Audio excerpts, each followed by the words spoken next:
Hi, I'm Jack Baruzzini, and you're listening to The Secrets of Stargate, where we talk about the hidden meanings and deeper layers found in the Stargate movies, TV series, and more. And joining me today are Jeff Haecker. Hello, Jeff. Hey, Jack. And Lisa Jones. Hi, Lisa. Hey, Jack. And Victor Lambs. Hey, Victor. Hi, Jack. Today we are discussing the 16th episode of Season 1 of Atlantis, The Brotherhood. The Atlantis team discovers a zero-point module hidden on the planet Dagon by an ancient group called the Brotherhood. They find the ZPM in an underground chamber, but their efforts are complicated by the arrival of Commander Kolya and his Janai forces, who also seek the powerful energy source. After a struggle involving a magic square puzzle and a flashbang distraction, Sheppard's team defeats Kolya, but they're then confronted by the new Brotherhood, led by Alina, who refuse to let them take the ZPM, believing it must remain in their protection until the Ancients return. Meanwhile, a Wraith Dart scans Atlantis and sends its intel to 3 hive ships, leaving the city with a looming threat and a desperate need for a ZPM. What are your thoughts on this episode, Jeff? Yeah, this one was a fun one. You get the team all has things to do. It's not, kind of one-sided like a lot of SG-1 recently has been, where some characters are sidelined. Everyone kind of is involved in doing things to some extent, at least. I know Ford's kind of the, maybe the least of them in this episode, but he kind of always is.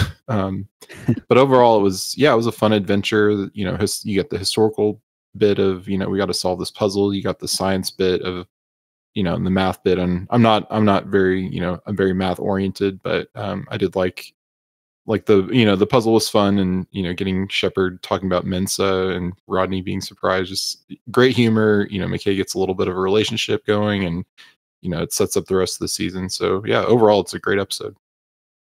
Awesome. What about you, Lisa? Yeah, I really like this episode too. It was fun. And I'll mention the B plot.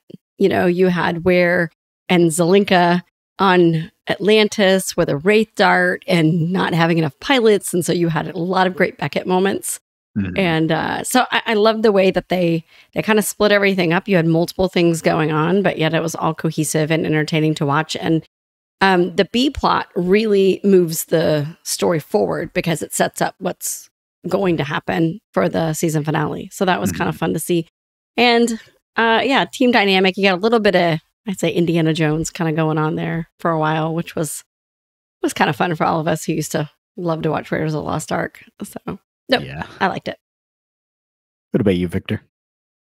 Yeah, I really like this episode too. It does have something for everyone to do. We get to see, Zelenka. We get the, impending doom. The Wraith are on the way. And we do on the planet, we get lots of spelunking and archaeological puzzles and stuff, which is always fun to see on the show. So it felt like a very good Stargate show. And of course, we get Kolya back. I just wish that, he had had a little bit more to do this episode. But what we do see of him is pretty good. He gets to do some fun interactions with Sheppard and Rodney both. So very good episode from the two Martins, Martin Jarrow writing it and Martin Wood directing it. So they actually did the commentary. So there was some fun insight to this episode as well, which hopefully doesn't spoil your enjoyment of it. But it was I really like this one too. We get to see McKay trying out his moves and failing spectacularly. And pretty much endangering the mission in the process too. Yes. Yeah. Although, so I guess that is the whole thing, where the Brotherhood, who've been guarding the ZPM for thousands of years, are guarding it to return it to the Atlanteans. And McKay, because he's macking on the girl, ends up confessing that they don't actually live in Atlantis. They just have come there. Yeah, they're not the ancients. Yeah, they're not the ancients. But he says it in such like a nonchalant way that it almost seems like that wasn't discussed beforehand. Yeah. I think he's just very tired from digging up, squares all day. And also they haven't really like we've discussed this in the past. They've been very careful. Don't tell people we're from Atlantis, But then later on, when Sheppard talks to Ancient Girl, he's like, yeah, we're from Atlantis, And so it's kind of the rules. They haven't really established a protocol for when they're off world yet, which they really should. Yeah, it seems like the protocol is whatever gets us what we need. Because Yeah. if we need a ZPM and we know this planet has honors the ancients in a way and things like that, you're like, you can get an advantage by saying you're from Atlantis. But if Yeah. you're visiting the Janai or something, a planet like that where it doesn't really matter that they know, then you want to kind of play it coy. So I think it kind of just depends on the situation. The rule should be McKay, if someone asks you if you're an ancient, you say yes. Sorry. Which is really rich coming from Sheppard, since he was blabbing like crazy with the girl from Sanctuary. Remember?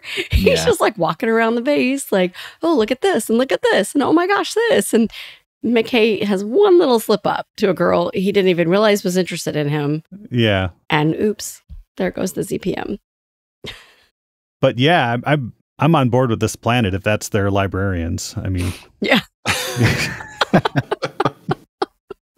Well, we saw the guys at the beginning, so they've come a long way. Yeah. Well, and one of the girls was in Demons, the Stargate SG-1 episode. Oh, I forget which one. She played Mary in Demons, which I can't remember exactly, but she looked so familiar. So I think it might have been the sister, not Helene, but I think it was the sister. Because that she does. Now that you say that she does seem very familiar. Mm-hmm. Yeah, and I'm also seeing here that one of the at the beginning of the Brotherhood member, Astrum, played probably, I think, the priest who was walking up and down the path in Children of the Gods, the very first episode. The one. Who I think they knock out at some point. I'm not sure. It's been a while since we've seen What's he that. been doing for 8 years? I don't know. Yeah. I think too. The names of those two in the prologue are, I think they're Astrum and Porta, which is kind of a sort of a translation of Stargate. Astra Star, Portum Door, so I thought that was kind of a cool touch as well. Mm-hmm. Yeah. So we get this Brotherhood of the 15, of which there's like one master keeper. 3 Keymaster. Yeah. Gatekeeper, 3 bludgers, 4 blockers. One of them goes after the golden snitch or something. And the reason it's a little convoluted is because Martin Garrow realized that he needed to, he was writing a puzzle episode. And so he's like, okay, I got to start with the puzzle. And he bought all these puzzle books and was reading them. And there was like the one about the squares adding up to 15. And that's what actually gave him the idea for the Brotherhood of the 15. And the whole, so it kind of flows from the puzzle, which is a pretty clever way to write the episode. If you're clever enough to come up with something like the Brotherhood of the 15 from that. Yeah. I feel like it's one of those puzzles that nowadays someone would just lay it out, take a picture with their phone and ask ChatGPT to solve it for them. Yeah. Oh, this was in the 3rd Professor Layton game on my DS or something. Yeah. There was a part of me when they were, I think you see Rodney did like a rubbing of the blocks. And part of me was like, why didn't you just take a picture with your phone? And then I'm like, oh yeah, we didn't do that in 2000 and whatever. Yeah, it would have been like a little 240 by 160 like resolution thing. Get your hot pink razor out. I had one of those. Yeah. Well, they have their little Atlantis like tablet devices. So they do, yeah. Those could take pictures, but guess not. Yeah, or a video camera like Daniel Jackson. Yeah, that was my first thought. I'm like, why are you doing a rubbing? Just take a picture. Because Indiana Jones did a rubbing. So that's right. Yeah, and so Martin Garrow is writing this and then, giving direction to the prop department in terms of what he needed. And then he'd show up on set and it wouldn't be exactly what he had in mind. So they'd have to do some like last minute rewrites and stuff just to make it, when they, at the end, when they show the big map and McKay, uses his knife and scratches off the very obvious part where the final stone is hidden. It was very obvious and it was the only place on the map that looked different. And so they had to add all those other little raised things to the map so it wouldn't be completely obvious that it was the only place on the map that looked, like it could hold a stone. That's funny. Yeah. Nice. Yeah, it's you could just chalk it up to the wallpaper getting old. Yeah. Although those lasers that they used in that scene to do that, they actually built those themselves. Like they needed something that could cast lasers, but nothing really existed. They look like survey equipment, but they actually made those out of like laser levels that they bought, you could buy at the hardware store. Oh, and that's then cool. the prop department put that together. Yeah, it was really kind of cool. I was watching that and I thought, can you do that? What are they using? What is that? Yeah, well, they made it. Yeah, we actually have one of those at work that has like all these different settings, and it basically is like a more advanced version of what they're using there. But I did not realize that they didn't just use something off the shelf. That's pretty cool. Mm-hmm. Yeah. And so we get Kolya back, which is always fun because he's just he's one of those villains that you love to hate. Mm-hmm. Just makes it more interesting. And speaking of his back, that's not actually Robert Davi's back. When we see it with the scar and stuff, they were having trouble getting his costume on in time doing that pan around. So they had like a body like double there with the scar on his back and the shirt off. And then when they pan around, it's Robert Davi putting, the rest of his uniform on. Oh, interesting. Oh, that's funny. Yeah. But it's a very effective way of showing that, yes, he was shot. He does have the scar from the exit wound, and in addition to the emotional scars he bears from his failed incursion. Yes. Into Atlantis, yeah. It's just fun seeing alien with or I guess he's technically not an alien, but someone from another galaxy with a New York accent. Yeah. I'm sure that can be explained away. Yeah. And originally they were even considering Colmini as Cowan for this episode too.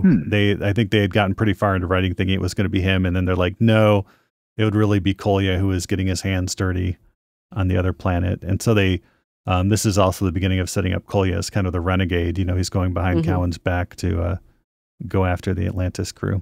Yeah. Yeah, because they mentioned Cowan in the beginning. Yeah.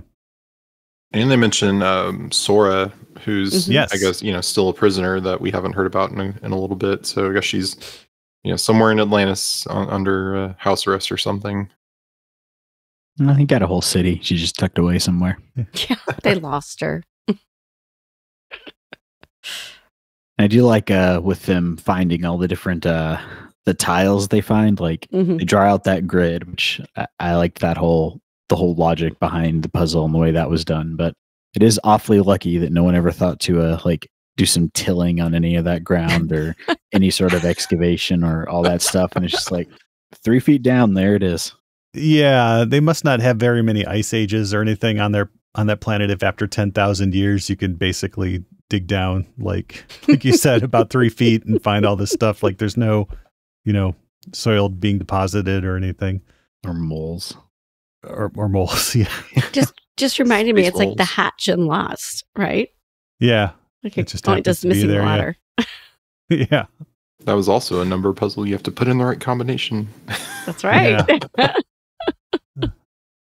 Yeah, I could kind of headcanon it that this site is probably sacred, so the people like leave it alone, and they don't farm over it or whatever. They kind of leave it alone. So I think we've seen that in some other Stargate episodes where there's a sacred site that people don't really go. It's like where the ghosts are, where the spirits of the ancestors are. So they just kind of leave it alone. Yeah. And wasn't it like right in the middle? Like here's the grid, and it was like the right smack in the middle of the old city.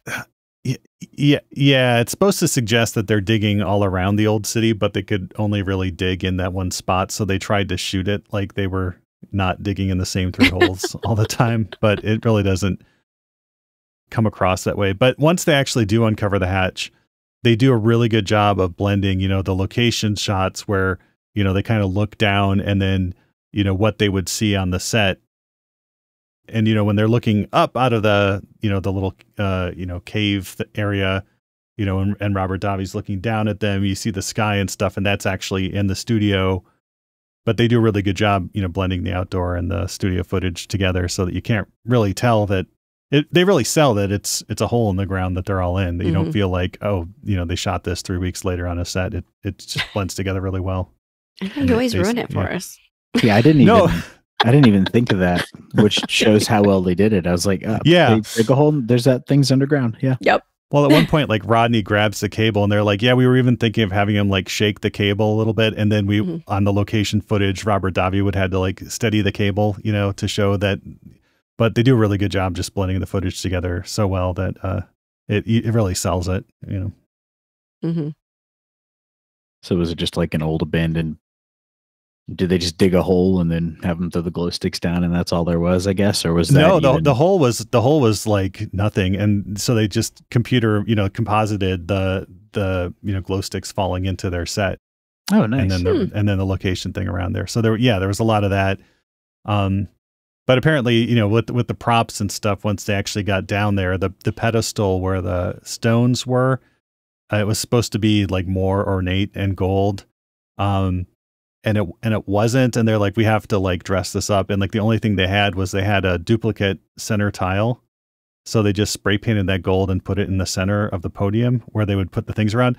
And they admitted that, yeah, this is really confusing because now it looks like the center tile is already in place, and why are they still looking for the center tile? When you look at it at the podium, you're like, well, the center tile is already there, and it's because they needed to dress it up a little bit, but they even acknowledged it made it a little bit more confusing. And they spray painted it so fast that in the scenes where they're first coming across it, like the paint isn't even dry yet on the prop. Oh, wow. Yeah. So this is a lot of flying by the seat of their pants, I guess. Yeah, I mean, but you wouldn't know it just from watching it. And the wall where the ZPM comes out of, originally the prop designers had made basically all these circles, and they actually had like the ZPM symbol for the circles. And it was too obvious that, they would just, start tearing apart the wall to get at the ZPM, because it looks like a ZPM everywhere. And so they had to change that a little bit. And there's also these little faces around, the circle, and they were initially going to have darts come out of those mouths and stuff. So if you look at it, the mouths are still open, like darts could come out, but then they realized darts had already been done to death. And so they have the little hand thing, which I think is really cool. Yeah. Yeah, I like the that. Little hand, yeah. Mm-hmm. I'd forgotten all about that, so that was kind of a surprise. Kolya was a little bit of a crazy mustache twirling villain, because he's like, you did this, you knew it was going to happen, and McKay's like, I told you not to do it. Yeah. So you can kind of get, and I mean I think it's just played really well by Robert Davi, that he's kind of this guy's kind of unhinged a little bit, as you kind of see, and we've seen that before, but it's especially like he's kind of getting more and more desperate as every time we see him, because we'll see him again as well. Even Sheppard leaves him alive. And he says, he gives him one more chance, but I think we'll see him more than once. So yeah, and it speaks to another one of McKay's like coolest characteristics, where he's annoyed a lot, he's put out a lot, but he only really gets angry when someone is like murderously angry at him. And his reaction to that is not to like cower or try to appease them. He just turns around and just gets furious back at them, which is such a cool, like we saw it, in, the storm in the eye, and then we see it again here. And it's just such a cool trait, I think, that, they keep going back to that. Yeah. He's not a coward. He's just a little blustery, but when push comes to shove, he's not going to actually freak out. He's like one of those loudly calm people. When people tell him he's wrong, he's that's when he gets upset. He's like, no, I know I'm not wrong. Yeah. And I do like the twist in the episode is that they go through all of this trouble. They have to deal with Kolya and everything, and then at the very end, the Brotherhood just takes the ZPM and they're back to square one. Yeah, because it can't be that easy. That Old Weir gave them a list. They go to a planet. They find they fight. They find the ZPM, and then yay, Atlantis is powered again, or partially powered. That would be that would ruin the show. Yeah, I am glad they didn't drag that out over a season of because they've already been looking for ZPMs the whole time. So I'm glad they didn't go another 20 episodes of let's check out each planet that Old Weir gave us. Actually, that'll be resolved pretty soon. And I don't think we hear about Old Weir's list again. I think this was it, and then we're just going to focus on the Wraith now. And on the commentary, they mentioned that they weren't initially planning to write this episode, but before I sleep with the list, they had to acknowledge that the list existed, and there were two ways they could do it. The first was have them walking in the teaser and saying, well, that was the fifth address. No ZPM there either. Or they had to at least try to find one of them. And so this was their episode where they were, trying to find one of them. Yeah. That's good, because otherwise it would have been pointless to even put the list in there. Yeah. It reminds me of when we started the podcast, SG1, and Victor and Father Corey and I would be talking, and then Jack would be like, I'm sure we're going to see that again. I'm sure that was, and we're all like, nope. Nope. Hathor's pretty much gone. Nope, or no, that's it. do say one more time. Yeah. Chekhov's Hathor. Yeah. So that was kind of cool. At least they followed it up, because that would be the first thing you would think of, right? Would be go check out the list. And I like the way they did it, that this whole brotherhood and they're working together, and then the twist at the I liked it. I thought it was entertaining and fun for needing to find something you couldn't keep, Yeah, but I mean the new Brotherhood's plan is to put it on a different planet where it'll be safe. So if I was the away team, I would dial back to, Atlantis. And granted, Atlantis has their own issues, which we'll talk about soon, and tell them, dial back to this planet, keep the gate open so they can't dial out, send through a puddle jumper and like a squad of Marines or whatever they have. And let's basically, it's right here. We'll just take it from them. Are you saying take it by force? Yeah, I mean, because they were kind of nerds, the people on. I mean, I thought you were gonna say like spy on them and then watch to see no, what it's planet, right like there be by like the the gate. Janai. Janai have spies everywhere. Like spy on them. They go plant it somewhere, and then you just go take it. Just be like, you took it from us by force. We'll take it back from you by force. I mean, from the perspective of the people on the planet, it is two groups who are not from this planet are fighting over this thing that belongs to us. So, I mean, I get where they're coming from. But they didn't even really know it existed. No, they knew. What they call it, the Hortensia or something? The Potentia, which which means Latin for power. Yeah. It means my pretty, my precious. Yeah. It means the MacGuffin. The MacGuffin, yeah. Well, and I think too they were my headcanon is they were going to go like get it off world while Sheppard and the team were under guard, and then like just go dial whatever planet, and then they can't chase it. But then can't McKay and others, like, can't you check the Stargate for Star 69? That's right. McKay can, yeah. For recent addresses. Or just be like the Janai and get some poor guy drunk and let him spill the beans. Isn't that what the Janai did? A couple of go back and like kidnap half the village. Hold them hostage. Victor, I thought you were more of a pacifist. What happened? Say we have a captive wraith here, and we'll turn them loose on your planet unless you. Or Kolya will just go back and start torturing people until they tell him. Yeah, and then go steal it from Kolya. There you go. There you go. Which they did acknowledge his torture of McKay too. It's like, how's the arm? Yeah. Yeah, Kolya knows it's still on the planet, I assume, because they come and pick him up. So wouldn't the Janai would not be scrupulous about taking it from the villagers. And I like how the Janai want it, even though they can't use it, but they want it to keep Atlantis from having it. Yeah. And maybe he still has plans to try to take over Atlantis. I don't know. And I did like the character of Pranos, who is, kind of the Janai archaeologist who came with Kolya. He was kind of cool. He was kind of like the the quintessential Indiana Jones villain who's also an archaeologist and interested in whatever they're chasing after, but wants it for the Fuhrer or whatever. And, Elsa. And then dies with either by drinking the wrong chalice or or something. You chose or looking back and melting. Yeah. When the ark is open. Close your eyes. He got his straight edge X's on his hands and then he died. Yeah. Very metal, yes. Yeah. And I did like the plan of, they're like figuring out what they have. It's like, let's see, I've got a couple flashbangs and right.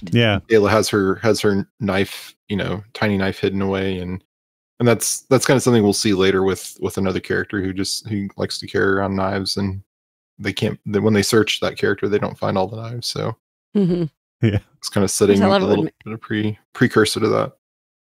I love when McKay asks for a knife. Yeah. You all have guns. You have guns. Yeah. Yeah. And that whole thing with the flashbangs too was Martin Garrow realized that he had put his team down in this thing with no exit. And so I was like, okay, how are they going to get out? So I went down to the prop department and said, okay, these packs that they carry around, you know, if there were no guns in them, what would be in these packs? And they were like, well, you'd have some MREs, you'd have a, you know, maybe a knife, and you'd have these flashbangs. And he's like, I can work with the flashbangs and stuff. So I like that. Should have distracted them with the M&Ms and the MRE. Yeah. Have you ever seen one of these? That's in your Milk mouth, chocolate not in your hand. with a candy shell. Yeah, I mean, people like chocolate. We've learned that in the Pegasus Galaxy. They're very impressed with chocolate. Mm-hmm. Maybe they don't have cocoa beans there. So Also in the original Stargate movie, remember? yeah. Daniel Jackson. Yeah. If I was in the Pegasus Galaxy, I would plant entire planets full of tobacco and cocoa beans and sugarcane. So you'd basically become like the drug lord of the galaxy. Yeah. Victor, wow, this is so enlightening So today. far, what we have I wouldn't is even have to pay my workers either. I just keep them on these big sprawling farms and threaten them with the Wraith if they got out of Now, if you get the Wraith hooked on sugar instead, exactly. or tobacco, maybe it would shorten their lives. I don't know. Yeah, red dye number 40. Setting up the cocaine corn in SG1 couple seasons. Yeah, that's right. ship crates of like disposable vapes through the Stargate. Yeah. With the race aesthetic, I feel like they'd be into that. Yeah. Blowing these plumes. And they'd have two hand. They have their hand mouth and so they could have two. Yeah, exactly. Their hand mouth and their mouth. Yeah. So I'm glad we've established that Victor wants to become a multi-planet plantation owner. Yes. I mean, Mayborn really didn't have his sights set high enough, in my opinion. Although I will say that the set that they're in, like that was basically the "It's Good to Be King" set, just kind of covered up. Ask. Yeah, Oh, nice. So we'll be seeing a lot more of that set. About to be Ori set, right? Exactly. Yeah. I was like, wow, looks familiar. We suddenly go in Stargate from having like no medieval like settings to like all the settings are medieval from now on. They got tired of ancient Egypt and flip over to medieval. And huts in a forest. Yeah. It's too bad that set wasn't what isn't still up that you can go and visit it. Like Stargate fans could go and it could be like the Stargate amusement park. Yeah.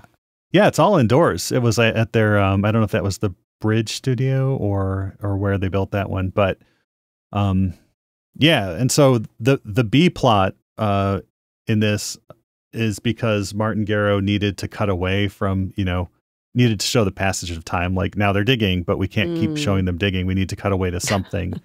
And so they're like, well, how about if we set up, the siege? And so that's what they do in this episode. So we get to see a lot of Zelenka.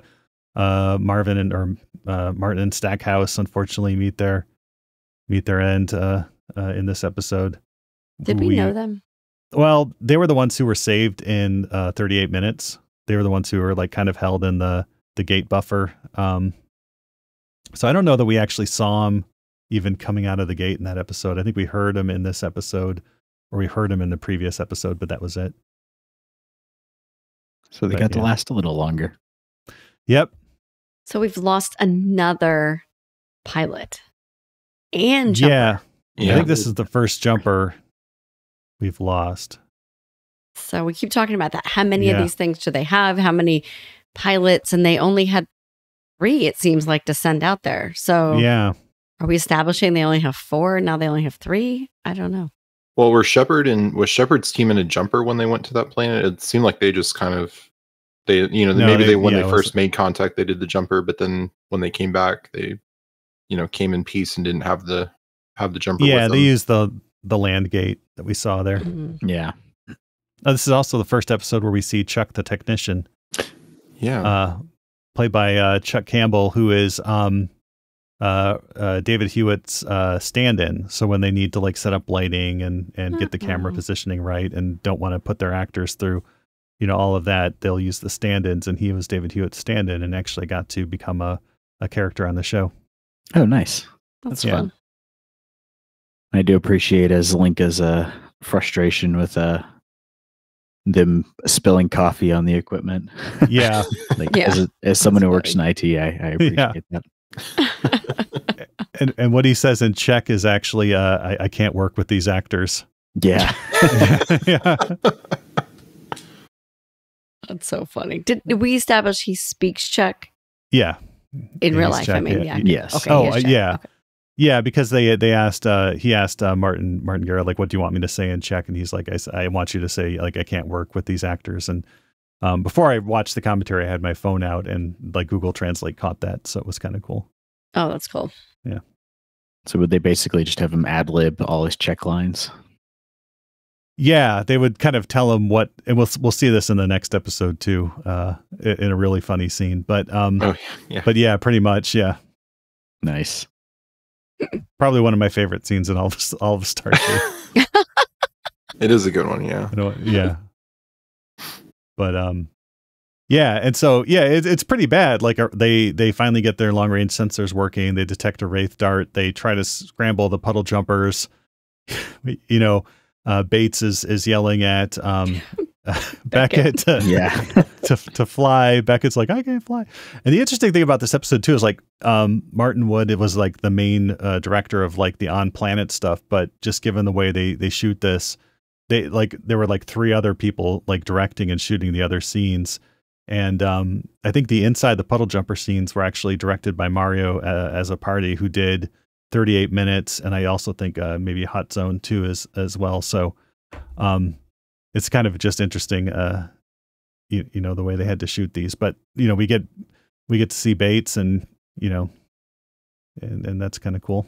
Yeah, I was kind of thinking is like, why do you send your best pilot out not on a mission where he's not a pilot? Like, I mean, I get the initial sending Sheppard and the initial team, but once you establish that you don't need a jumper and that there's not any like ancient tech that you know of, you know, maybe call him back because he's kind of your main point of defense at this point. So I just thought that, but I mean, I get it from you want to have the team together. We used to argue that about SG-1 with like Carter's the top person on the gate and all the technology, and then you've got Daniel Jackson who knows all the things and speaks all the language. You know, like, but they're always off world or doing something risky, and it's like it's the same issue in Star Trek. The captain always going on the away missions, which would never happen in real life. Yeah, because Sheppard, isn't he the military top commander? ranked military commander? Yeah.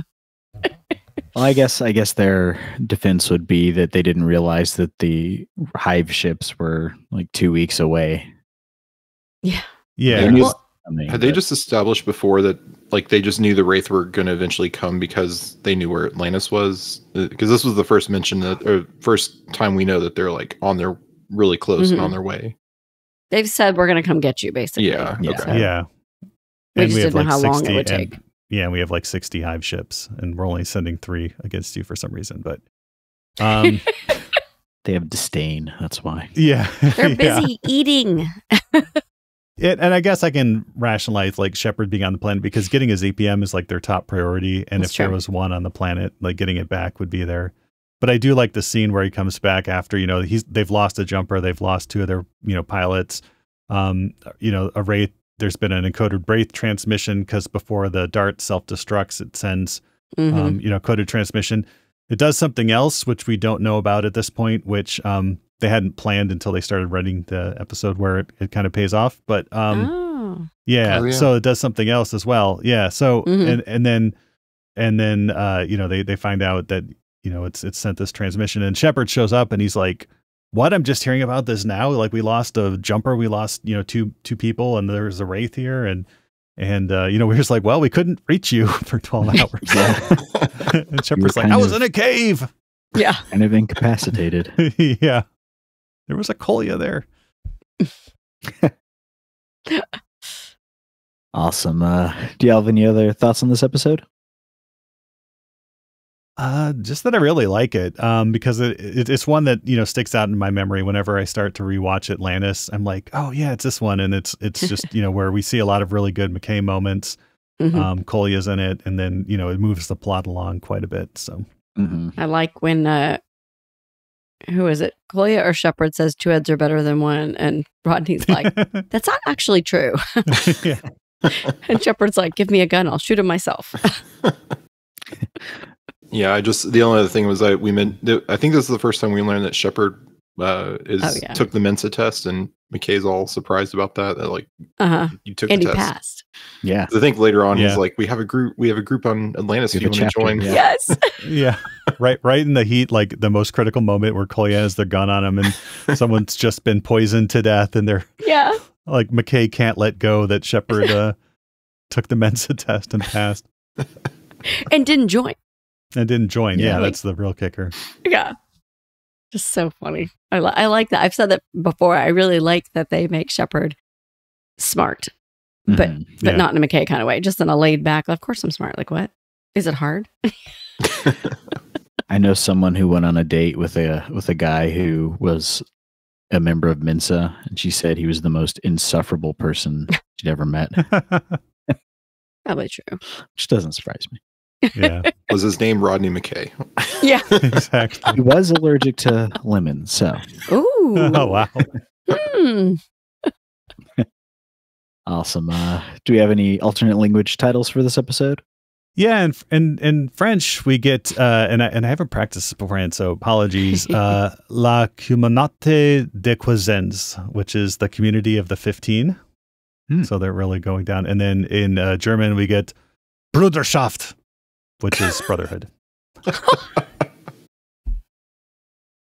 Pretty much the most German word ever. Yes, but, it is. Yeah. Awesome. We do have some feedback. Stoltz42 commented on our video for episode 151, which is Rising. Says, excellent video, everyone. My first viewing of the Atlantis playlist, SGA quickly became my favorite. Even though the introduction of the Wraith scared the willies out of me, I do like the term goth space locusts. Sums it up nicely. Look forward to checking out more soon. Cheers from Ontario. Yeah, goth space locust does pretty much sum up everything about the Wraith. Very they're really, really scary too. I mean, back then I remember watching that premiere when it aired, and I was like, oh my gosh. They just like, killed Terminator 2. It was especially compared to how like Shakespearean and over the top the Gould are. The Wraith are very It's all those teeth. Yeah. Teeth and just the and their little like cheek whiskers or whatever those are, gills or whatever. Those are really weird. It's just gross. I thought I was an adult when I watched that. Yeah. And USMC 9355 commented on our episode for 175. Full alert. If I had a nickel for every time SG1 resolved a major character arc by Gould and a swift death, I would have 3 nickels, which isn't much, but it's weird that it's happened thrice. Yeah. Yeah, it's how you justify killing somebody like who you've set up as a villain on the show. It's like, well, if they're Gould, it's okay because they're already dead, kind of. We have one more Hammond OT on our episode on Sanctuary. Comments, Victor is right. That is all. Victor's right. Oh, Victor's You're always right, right. Victor's right. Victor's always right. Will he have the same feedback after this episode of Victor's unfortunately, plans for Dominion, right? I think it may have been in reference to the guest star in that episode. I believe it was, yeah. Okay. But I mean, you can just take Victor's right. Yeah. About everything. Yeah. He didn't qualify it. It's true. Put it on my email signature at work. Nice. Before we go, we'd like to take a moment to thank our patrons who make it possible for us to create the Secrets of Stargate, including Victor L., Michael B., Daniel R., Margaret Q., and Phil B. Their generous donations at sqpn.com/give make it possible for us to continue the Secrets of Stargate and all the shows at StarQuest. You can join them by visiting sqpn.com/give. And be sure to follow the show on Apple Podcasts, TuneIn, Spotify, iHeartRadio, and you can find the video versions at youtube.com/StarQuestMedia. To find previous episodes of Secrets of Stargate and to send feedback, you can visit sqpn.com/Stargate. And you can email us at stargate@sqpn.com and follow StarQuest on social media at facebook.com/StarQuestMedia or on X at SQPN. And you can join us on our Discord at sqpn.com/discord. We'll be back next time with the next episode of Atlantis, Letters from Pegasus. Until then, Jeff Haecker, thank you for joining me and sharing the secrets of Stargate. Thanks, Jack. And Lisa Jones, thank you as well. Thanks, Jack. And Victor Lambs, thank you too. Thanks, Jack. And remember, you all have guns. Someone give me a knife. Why not? You're always right. That's right. And once again, I'm Jack Baruzzini. Thank you for listening to The Secrets of Stargate on StarQuest. Anyway, I'm sorry, but that just happens to be how I feel about it. What do you think?